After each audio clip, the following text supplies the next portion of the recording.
Baik, selamat pagi. Assalamualaikum warahmatullahi wabarakatuh. Ya, yang terhormat, yang suci, dan Om Dwi, Om Tante semua, dan Mama Papa sekalian.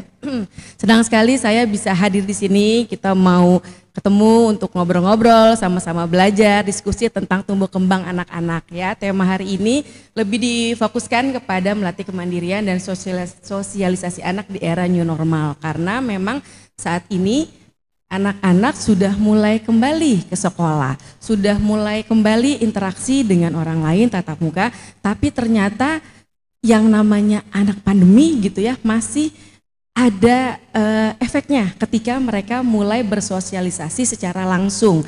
Nah, sebelum kita mulai tuh sering dengar kan anak pandemi sebenarnya apa sih gitu ya.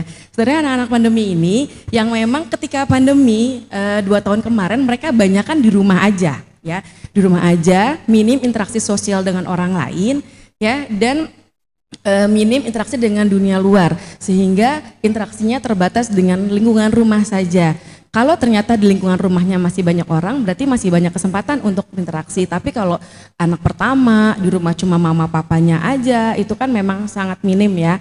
Sebenarnya ketika anak di rumah aja dan jika memang orang tua juga stay di rumah, itu sebenarnya menjadi waktu yang baik untuk menjalin quality time dengan anak. Stimulasinya justru bisa optimal. Tapi sayangnya banyak anak-anak yang diem di rumah, orang tuanya juga di rumah tapi harus kerja, work from home. Jadi walaupun sama-sama di rumah, interaksinya juga nggak ada.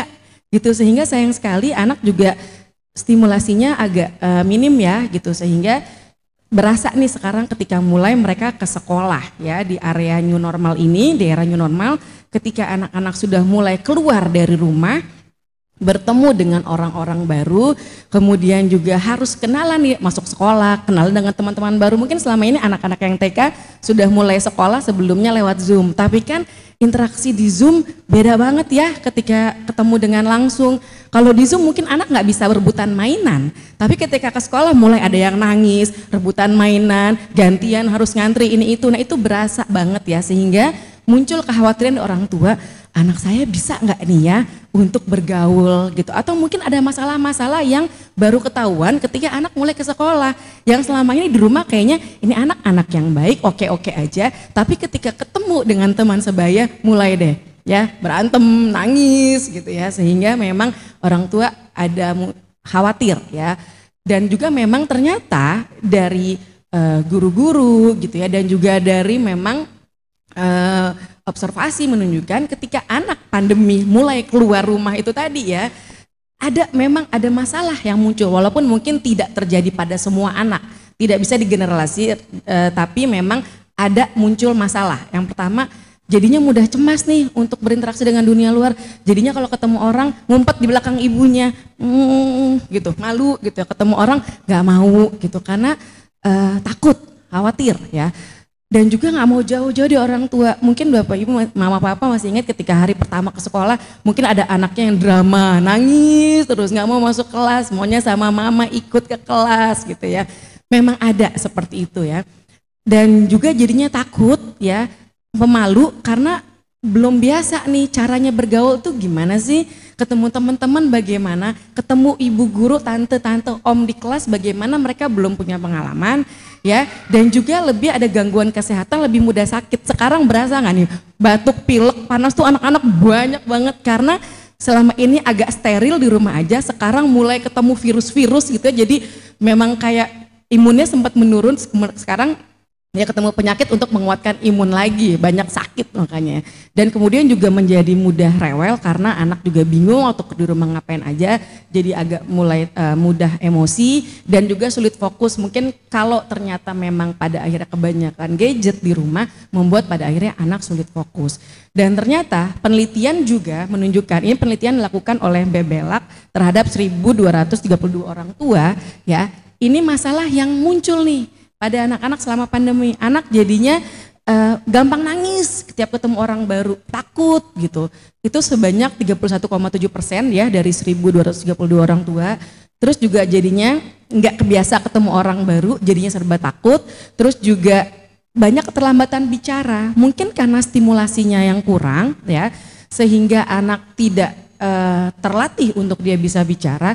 Dan satu sisi mungkin juga pada akhirnya karena di rumah rewel, anaknya bingung mau ngapain, ya udah deh gadget aja. Kebanyakan gadget juga membuat anak-anak yang baru mulai tumbuh 1,5 tahun, 2 tahun yang harusnya sudah mulai banyak interaksi, banyak bicara, tapi kok jadi telat, mungkin karena stimulasi kurang, dan juga orang di rumah tidak menstimulasi, sehingga banyak muncul keterlambatan bicara, dan juga anak jadi nggak mampu merespon orang lain. Yang mungkin kalau nggak mampu merespon ini juga bisa dikaitkan, apakah memang mengalami gangguan yang lain juga, itu perlu dicek lebih lanjut. Tapi paling tidak secara umum, memang masalah ini muncul gitu.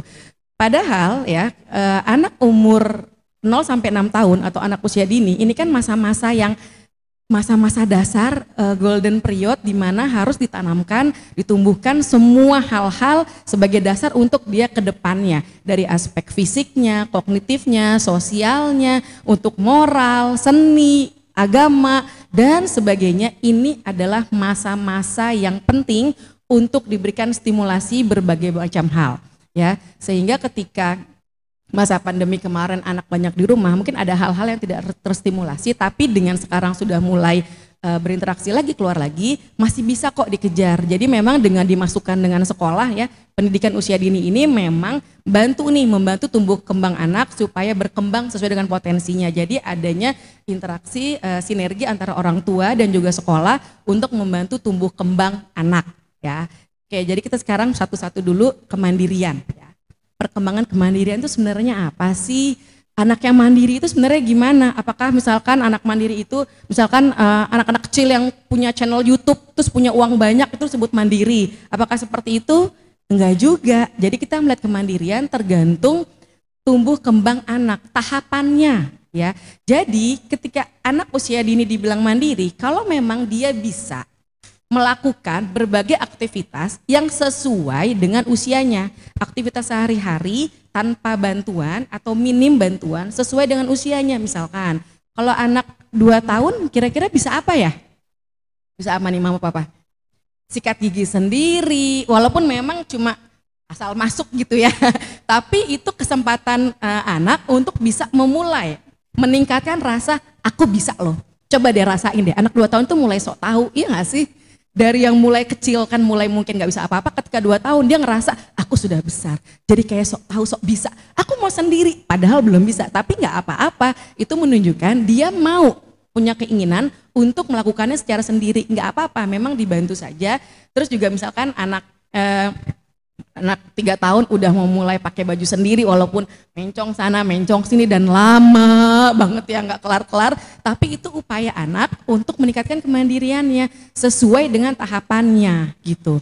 Jadi nggak apa-apa ya, sangat bagus sekali kalau anak dikenalkan sejak dini, karena kemandirian itu nggak terbentuk tiba-tiba. Kan mungkin kita sebagai orang tua, ya Allah jadikanlah anak saya anak yang soleh-soleh, anak yang mandiri, terus tahu-tahu jadi mandiri gitu.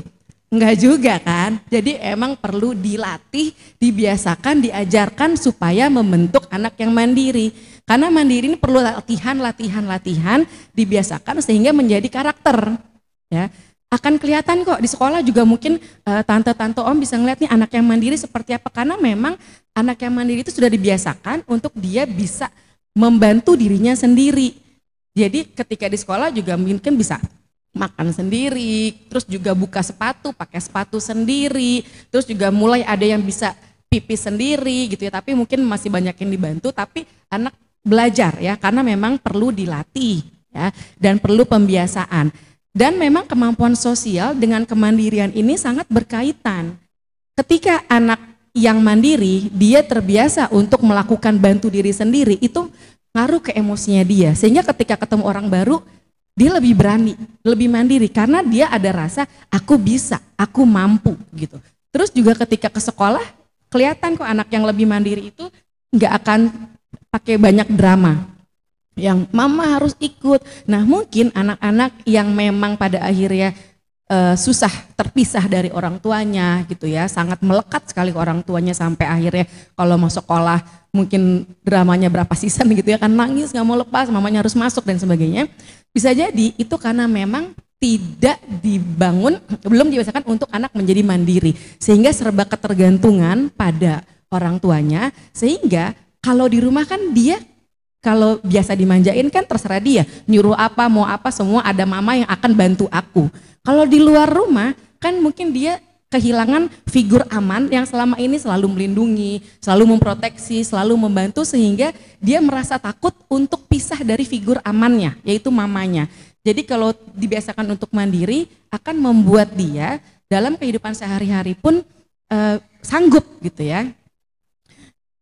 Karena anak mandiri dia bisa bertanggung jawab untuk kehidupannya sendiri. Ini kalau konteks anak-anak ya, mandiri bukan berarti tanggung jawab apa gitu, tapi memang dia bisa melakukan bantu diri sendiri dan menyelesaikan permasalahannya sendiri.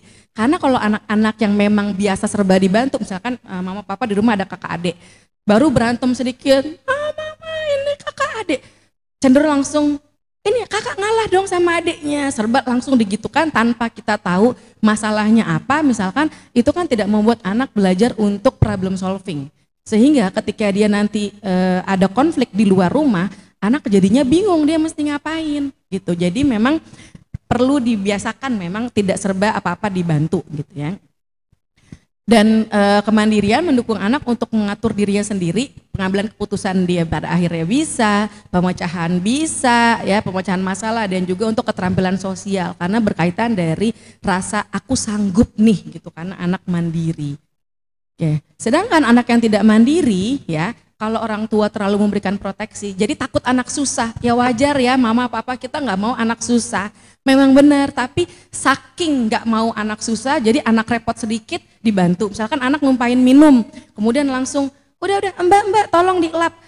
Padahal yang numpain anak, jadi anak tidak belajar untuk dia bertanggung jawab. Paling tidak, walaupun dia masih kecil, kita bisa bilang, oh airnya tumpah, mesti diapain, kita elap yuk bersama-sama. Yuk ambil elapnya, coba dilap. Ya memang nggak akan kering semua sama anak, tapi paling tidak melatih dia untuk bertanggung jawab atas perilakunya gitu. Jadi itu bisa ditumbuhkan. Kadang-kadang kan orang tua misalkan anak tumpah cuma diomelin, tumpah ini air nggak hati-hati sih, sambil ngomel tapi nggak dilatih anaknya. Nah jadi harus dilatih untuk tanggung jawab ya. Jadi serba diproteksi, dimanjakan, itu akan membuat anak ketergantungan semakin tinggi. Pada akhirnya kalau anak ketergantungan itu tadi, ketemu interaksi sosial yang baru anaknya bingung ya atau nggak ngerti atau nggak mau lepas dari orang tua. Dan dampaknya walaupun sebenarnya sederhana membiasakan anak bantu diri sendiri gitu, tapi dampaknya sampai besar. Kalau anak terus dimanjakan, dibantu dan menjadi tidak mandiri sampai usia sekolah pun nanti ketika masuk SD, jadi tanggung jawabnya kurang, ada PR, biarin aja, mama aja deh yang kerjain, bahkan sampai seperti itu gitu ya. Atau juga jadinya kalau misalkan ada kerja kelompok ya udah temennya aja deh yang ngerjain, aku nggak usah ngerjain. Dampaknya terus terbawa kalau memang anak terbiasa apa-apa dibantu gitu ya. Dan kemudian pada akhirnya mengalami hambatan untuk memecahkan masalah. Jadi bingung mesti ngapain gitu. Kalau ada temen di sekolah yang rebut mainan, anak bingung dia mesti apa, jadi mungkin jadinya nangis gitu ya, atau mungkin jadinya mukul temen karena dia nggak tahu mesti apa gitu ya. Dan memang kemandirian ini dipengaruhi oleh berbagai faktor, dari orang tua, dari lingkungan, dari guru, perilaku sehari-hari yang ditanamkan seperti apa, dan bagaimana pembiasaan yang dilakukan ya. Dan juga pengalaman yang pernah dirasakan ketika menentukan pilihan. Jadi berbagai hal ini turut mempengaruhi membentuk kemandirian anak. Artinya baik di sekolah maupun di rumah, perlakuan yang diberikan kepada anak ini turut membentuk bagaimana pada akhirnya kemandirian terbentuk. Sehingga memang diharapkan ada sinergi nih antara sekolah dan orang tua dalam membentuk perilaku kemandirian. Dan kalau di rumah, orang tua perannya sebagai teladan, mencontohkan bagaimana sih harus melakukan bantu diri, diarahkan, dibimbing, terus juga dilatih, memang harus dilatih, dicontohkan, dan jangan lupa dikasih pujian, dikasih reward atau dipuji lah supaya anak ngerasa bangga, oh iya aku hebat, aku bisa, aku melakukan ini. Dan gimana sih caranya nih untuk melatih kemandirian anak? Jadi memang berdasarkan umurnya ya, memberikan kesempatan bagi anak untuk melakukan bantu diri sendiri dengan pengawasan. Tadi misalkan latihan sikat gigi, atau mungkin anak 1,5 tahun, 2 tahun bisa latih makan sendiri. emang sih berantakan, baju kotor, tumpah di mana-mana, kan kesel ya beresinnya, capek gitu ya Bu. Tapi satu sisi melatih anak untuk dia mandiri. Mungkin juga kita biar cepet ya disuapin aja gitu. Tapi sebenarnya itu tahapan yang perlu dilewati supaya anak bisa mandiri. Terus juga melatih dia pakai baju sendiri atau paling tidak dia memilih baju sendiri. Misalkan kita suka, ini anak umur 3 tahun tuh suka udah mulai lama banget depan lemari kayaknya milih. Mau baju yang ini, mau baju yang ini, baju yang ini, lama banget milih. Nggak apa-apa, hargain aja pilihannya supaya anak ada rasa ya untuk memilih gitu ya. Terus juga menghormati pilihannya, kasih kesempatan untuk anak memilih. Atau misalkan kalau di toko mainan anak bingung nih mau beli robot apa beli mobil ya, terus nggak apa-apa, biarin aja dia sukanya yang mana, dia memilih, tapi harus konsisten tanggung jawab dengan pilihannya. Kalau misalkan dia milihnya mobil, terus kita bisa bilang oke, pilih mobil ya, berarti robotnya tidak. Nanti tidak minta robot lagi karena sudah milih mobil. Terus kalau udah dibeli gitu akhirnya kemudian nanti minta lagi, aku mau robot juga loh, tadi kan udah milihnya mobil, berarti tidak ya gitu. Jadi artinya kasih kesempatan untuk anak bisa memilih dan memutuskan. Kemudian juga membuat aturan bersama di rumah. Misalkan kalau habis main harus dirapihin. Anak 2 tahun bisa kok gitu, walaupun memang ya beda dengan anak 5 tahun cara beres-beresnya, tapi paling tidak diajak, yuk kita taruh lagi di kotak bersama-sama sambil dengan situasi yang menyenangkan, nyanyi bareng-bareng, itu biasanya memang mau. Jadi memang kalau kita punya anak kecil memang harus so asik sendiri ya nggak sih, kayak harus sambil nyanyi, sambil main, supaya menstimulasi anak untuk mau melakukan kegiatan bersama-sama daripada cuma diomelin, ayo dimasukin mainannya sambil marah. Itu membuat anak menjadi ya nggak mau, dan satu sisi akhirnya kita marah-marah sama anak. Jadi lebih baik memang membangun suasana yang lebih positif dan menyenangkan supaya anak lebih mudah untuk diarahkan ya.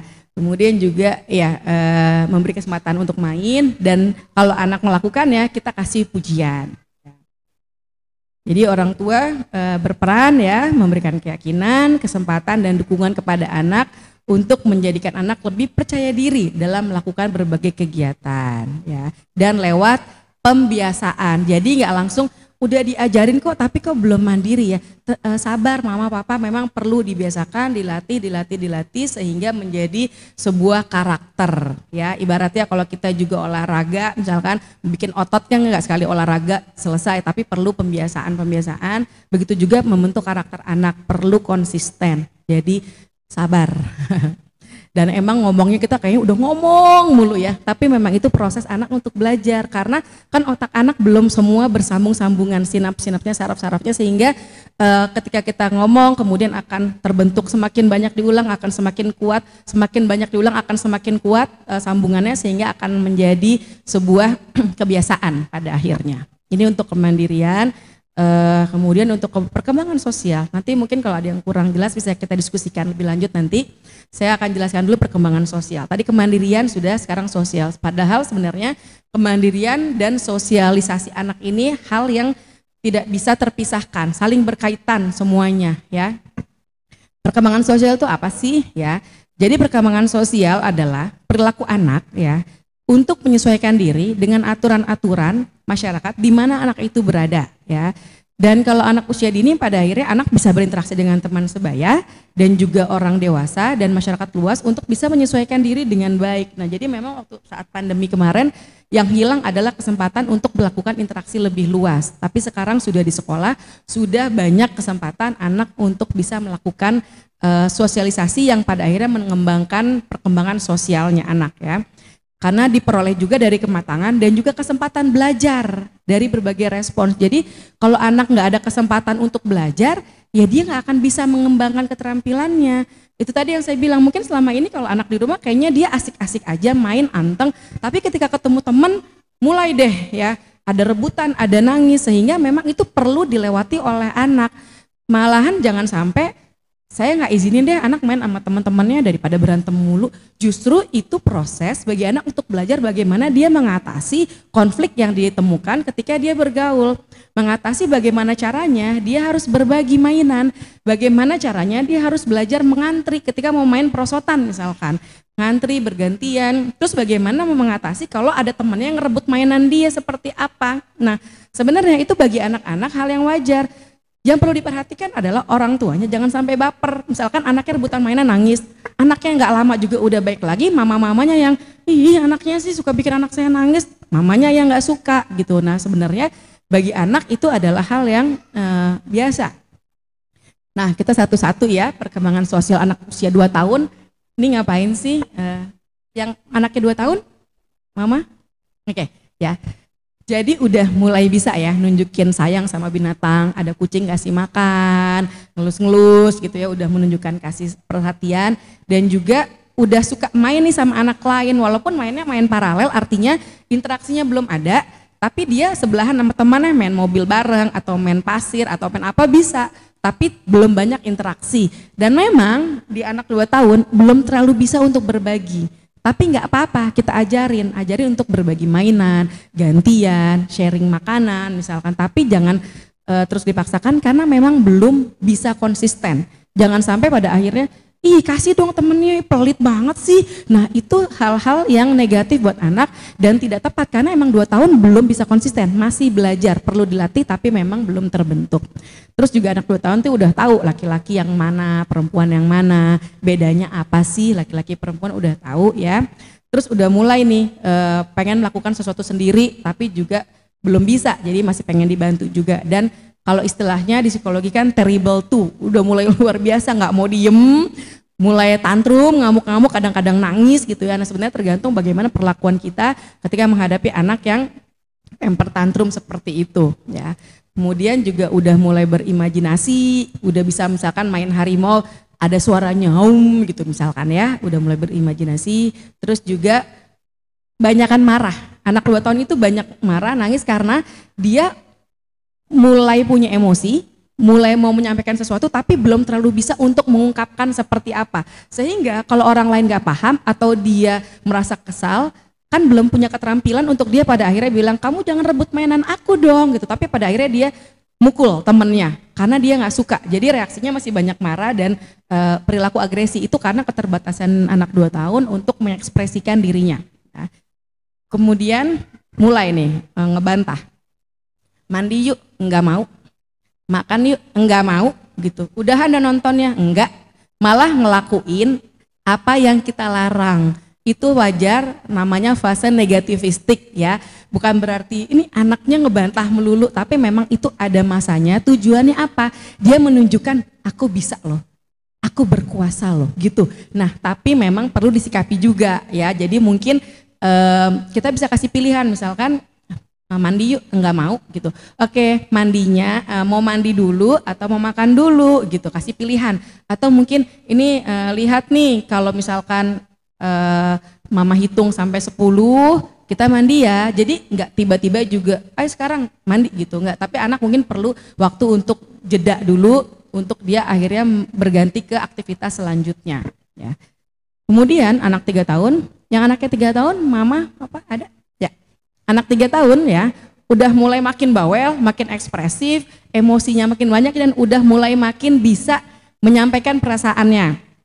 Terus juga udah mulai mengenal emosi, jadi kalau ada yang lucu dia udah mulai bisa ketawa. Mungkin kalau dia lagi nonton gitu ya tiba-tiba hahaha ketawa sendiri. Kenapa sih gitu? Ini lucu gitu ya. Udah mulai bisa mengerti. Terus juga tiba-tiba udah bisa ngomong tolong ambilin minum misalkan. Udah bisa ngomong kalau dikasih terima kasih. Jadi udah mulai bisa ngomong tolong terima kasih. Terus juga udah ya menciptakan karakter imajinasi, main pura-pura misalkan, oh ini main rumah-rumahan pakai tenda, ntar dia main di dalam tenda-tendaan itu. Jadi memang rumah berantakan ya, rumah berantakan banget tapi anak belajar sebenarnya sambil belajar. Terus juga udah mulai bisa main gantian, 3 tahun udah mulai kebentuk nih.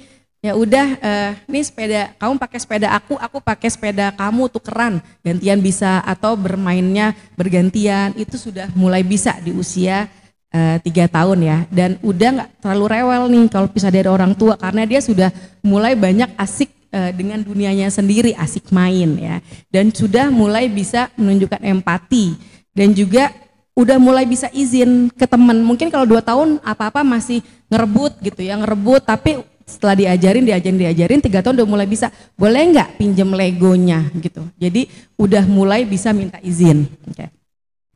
Selanjutnya 4 tahun, yang anaknya 4 tahun, oh papa, ya 4 tahun udah makin banyak main ya, main sama temennya ya, dan udah bisa nih main kelompok. Jadi ayo kita lomba lari bareng-bareng gitu, atau main bareng bersama-sama lah, udah mulai bisa mulai berbagi, bekerja sama dengan teman-temannya, dan juga udah mencari pengalaman baru dan seneng nih sayang-sayangan tiba-tiba meluk orang tuanya, nyium orang tuanya karena ekspresi sayangnya seperti apa ya. Terus udah mulai bisa negosiasi maunya apa, misalkan ke Alfamart jajannya padahal oke, kamu bisa boleh jajan apa, aku mau ini tapi yang ini juga, yang ini. Jadi udah mulai sebenarnya bisa diajak negosiasi juga. Oke, boleh ke Alfamart tapi beli 2 barang aja, yang mana? Itu sebenarnya dari anak 3 tahun juga sudah mulai bisa diajarkan ya. Terus juga udah mulai bisa menenangkan kalau teman yang sedih gitu ya, menunjukkan bahasa tubuh yang misalkan nepuk temannya atau nyampirin ada teman jatuh, diliatin, dibantu gitu, udah mulai bisa. Kemudian 5 tahun ya, ada yang anaknya 5 tahun ya, udah mulai ikut-ikutan temennya. Nah ini juga memang perlu diperhatikan tontonannya seperti apa, karena memang anak lebih banyak meniru ya, lebih banyak meniru, mesin fotokopi paling canggih lah apa yang dilihat, udah mulai mau seperti temennya. Terus juga omongan-omongannya, walaupun mungkin banyak juga pada anak-anak yang dia nggak ngerti itu kata-kata artinya apa, tapi karena dia sering dengar dia omongin. Jadi mungkin mama papa kalau menemukan anak yang ngomongnya kok kasar atau apa, jangan langsung dimarahin, tanya dulu, kamu ngomong apa, emang artinya apa sih gitu. Kadang anak nggak tahu artinya asal ngomong karena dia sering dengar. Kalau misalkan nggak tahu, aku nggak tahu, oke itu nggak bagus, jadi tidak usah diulangin lagi ya, karena kalau kedengaran orang tidak bagus. Tapi kalau ternyata dia tahu artinya, kamu tahu nggak kalau ngomong itu bisa menyakiti orang lain yang mendengarkan, dikasih penjelasan seperti itu ya. Terus juga udah seneng nyanyi, nari, main pakai pedang-pedangan lah, main peran dan sebagainya ya.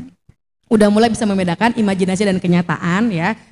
Misalkan monster itu nggak ada, monster cuma bohong-bohongan, itu anak udah mulai tahu ya. Udah mulai bisa ngomong aku nggak suka apa, aku suka apa. Nah sebenarnya nggak apa-apa ketika anak menunjukkan kayak protes lah ke orang tua, aku nggak mau baju yang ini, aku nggak suka, nggak apa-apa selama memang cara ngomongnya baik, karena melatih anak untuk belajar asertif. Ketika anak belajar asertif, dia berani mengungkapkan apa kemauannya, sehingga ketika nanti misalkan dia ada teman yang ganggu, teman yang membuli, dia berani untuk bilang aku nggak suka kamu gituin aku bilangin ya sama bu guru ya. Itu karena anak belajar asertif, dimulai dari rumah, dia bisa mengekspresikan apa yang dia nggak suka, apa yang dia mau. Karena seringkali mungkin ketika anak mulai ngomong, kamu sama orang tua harus nurut gitu, memang benar, tapi memang satu sisi perlu dilatih juga apa kemauan anak, tapi memang dengan kita batasi dengan cara yang baik. Kamu boleh bilang sama mama kamu gak suka apa, tapi caranya yang baik gitu. Jadi diajarkan untuk lebih asertif.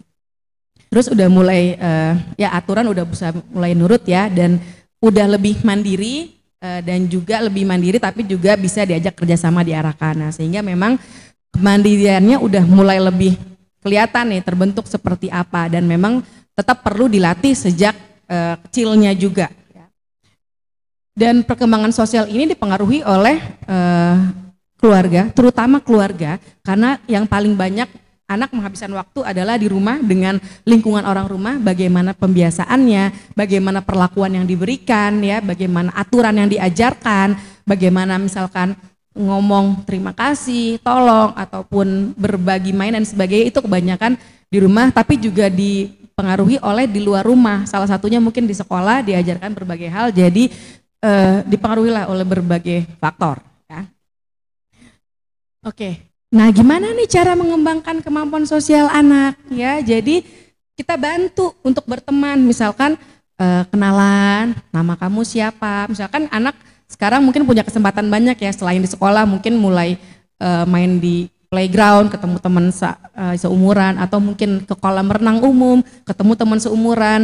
Nggak apa-apa kalau misalkan anak, kan biasanya anak suka lirik-lirik ada teman seumurnya, dia pengen main bareng gitu. Jadi kita bisa ajarkan, kamu main bareng, kenalan, coba tanya namanya siapa. Jadi diajarkan untuk berteman seperti apa, terus mulai bekerja sama. Kalau misalkan dengan temennya bergantian main sepeda seperti apa, bergantian main ayunan itu seperti apa, harus diajarkan. Terus menyelesaikan pertengkaran, jadi kita bantu untuk mengajarkan, oke, coba misalkan kamu nih lagi main, ada teman ngerebut mainan, kamu mesti apa gitu, sesuai dengan pemahaman anak, sehingga ketika nanti dia mengalami itu, dia tahu seperti apa. Atau misalkan, oh kamu mau main ayunan, bilangnya gimana sama teman yang lagi main, minta izin, boleh gantian enggak gitu. Jadi artinya kita ajarkan, ya memang perlu ditanamkan, diajarkan untuk anak menyelesaikan pertengkaran. Dan juga kalau misalkan lagi di rumah nih sama kakaknya sama adiknya berantem, jangan langsung kita yang membantu menengahi,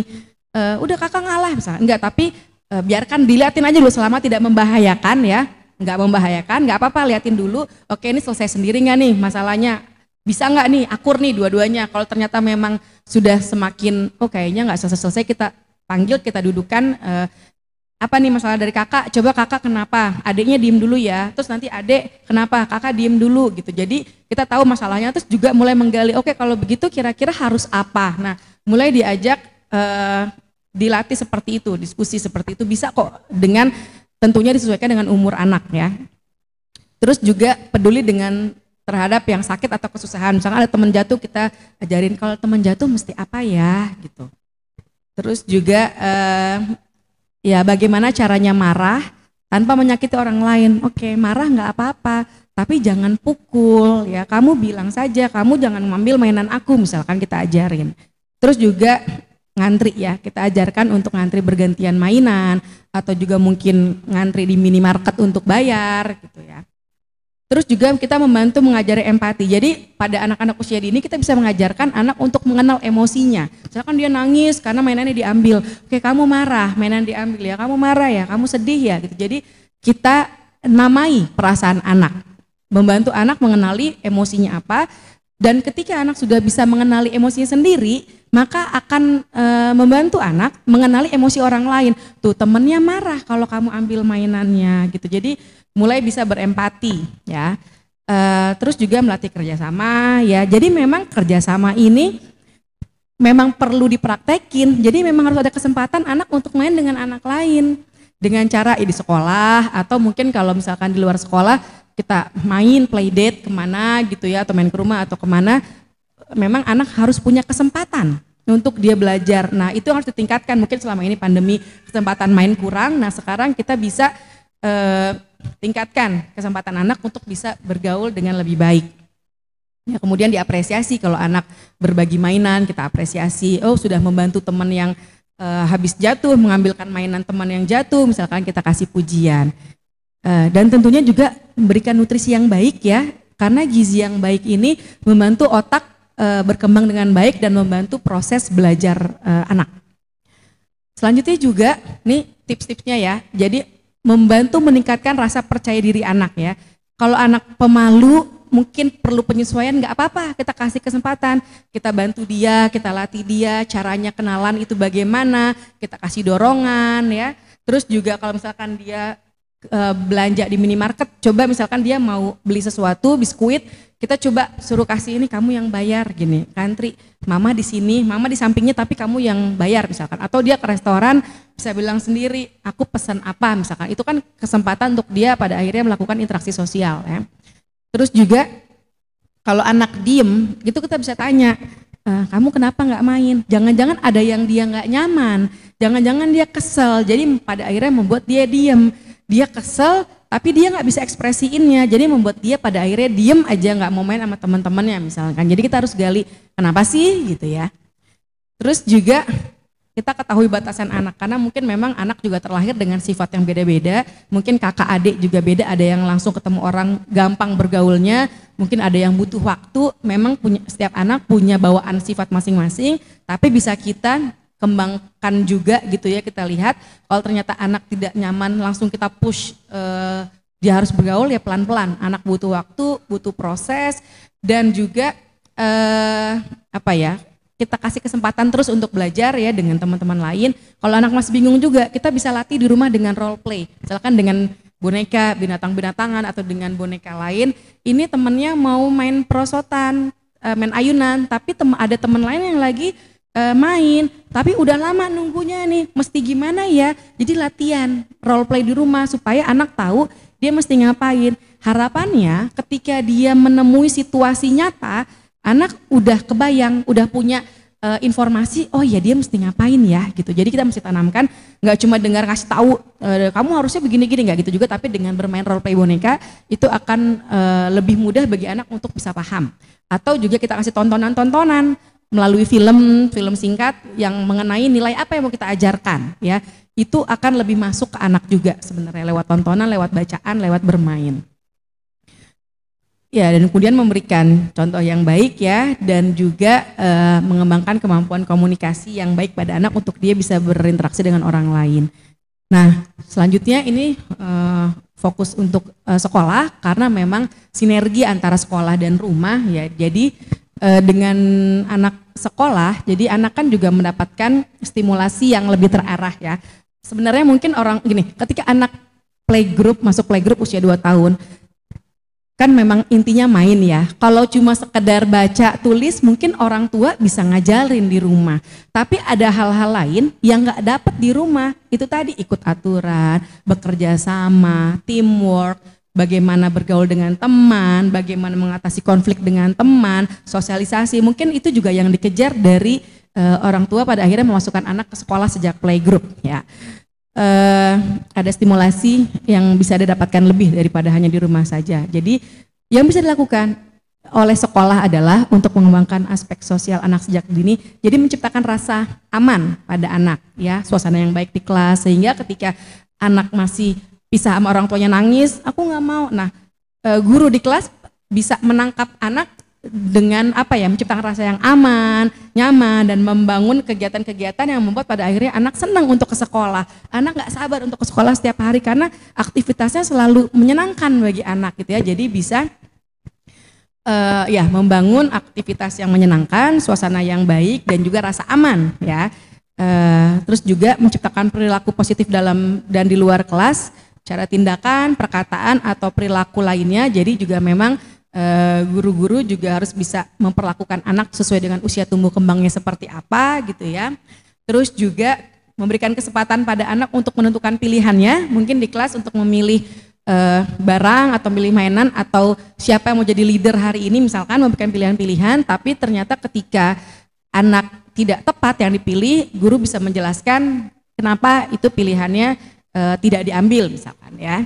Terus juga memberikan kesempatan pada anak untuk berani menyatakan pendapat ya, baik secara penolakan ataupun yang mendukung dengan cara yang positif. Jadi ketika di sekolah, guru bisa mendorong anak untuk bisa menyampaikan pendapatnya, juga mendapatkan kesempatan untuk dia mengembangkan kemandiriannya, dan juga membangun sistem di kelas bagaimana anak bisa lebih mandiri, mungkin misalkan dari kelas naruh sepatu sendiri, terus juga pakai sepatu sendiri, atau juga dia harus belajar bersama-sama untuk misalkan antri cuci tangan misalkan, dan dia bertanggung jawab untuk mengerjakan tugas-tugasnya di sekolah sebagainya. Dan juga memberikan kesempatan menyediakan sarana prasarana yang mendukung program pembentukan perilaku anak. Nah, tapi kalau di Bambini ini saya lihat udah sarana prasarananya sangat memadai ya, paling tidak untuk anak bisa dia berkembang, mengembangkan sosialisasinya, mengembangkan aspek fisik, motorik, dan hal sebagainya gitu. Jadi memang perlu adanya perlakuan sinergi dari sekolah dan rumah untuk mengembangkan kemandirian dan sosialisasi anak yang lebih baik. Dan kemudian ya, bagi mama papa ini kita harus happy dulu nih, happy, sehat, untuk pada akhirnya bisa membentuk anak-anak yang sehat dan bahagia juga. Jadi mungkin kita sebagai mama papa memiliki peran sebagai orang tua, tapi juga punya peran-peran yang lain. Jadi mungkin kita bisa tetap melakukan aktivitas lain ya, yang pada akhirnya membuat kita tetap waras lah misalnya ya. Jadi nggak harus healing setiap bulan ke Bali gitu ya untuk membuat kita bahagia, enggak, tapi cukup misalkan caranya beda-beda. Mungkin sekali-sekali kita ketemu temen ngopi-ngopi cantik misalkan, atau jalan-jalan kemana yang nggak usah ngajak anak misalkan ya, Atau mungkin sekedar di rumah masak atau nonton drakor di rumah, nggak apa-apa. Yang penting membuat kita tetap merasa bahagia. Karena dari ketika orang tua bahagia akan bisa mengasuh anak-anak, membentuk anak-anak yang lebih berbahagia. Baik, sekian dulu dari saya. Terima kasih. Assalamualaikum warahmatullahi wabarakatuh.